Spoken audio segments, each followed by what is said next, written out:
This is something I've suggested for almost everybody, and it's something we do for our family office clients. Whether you are, $20 million of net worth or more, it doesn't matter. These are some things that you can do to mitigate animosity when people come to ask you for money, which is inevitably going to happen because you've told some people that you own XRP and you've probably tried to get them to buy some, or at least told them to research and they can do what they're going to do from there. I would set up a financial committee and a family board. So, 3 to 5 people that are going to help you make investment decisions. And then another 3 to 5 people that are in your family that can veto things or step in if there's something that those three do or decisions that's made that's outside of certain lanes.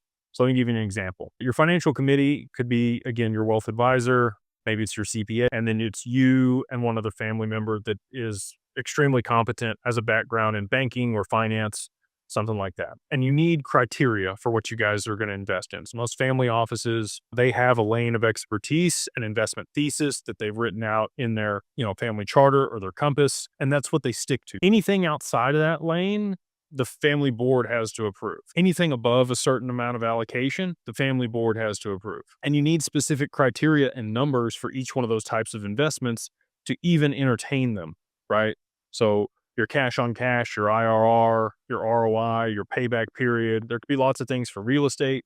Same thing for private equity. Most people are going to be later stage private equity. If you wanted to de-risk, if you wanted to be riskier and have more upside, it's probably early stage private equity, pre-seed, seed, series A. If it's on the earlier side, if it's later stage, it's B, C, D, and on, and again, you just want to figure out what your lane is and stick with it. And anything that's outside of that lane, have procedures in place. So when somebody comes to ask you for some money, for whatever reason, to start a business or to make an investment or a loan, you say, this is our criteria. We would love to look at it. That's how you answer it. Please put this together and bring it to the financial committee, or email it to me and I'll pass it on to them.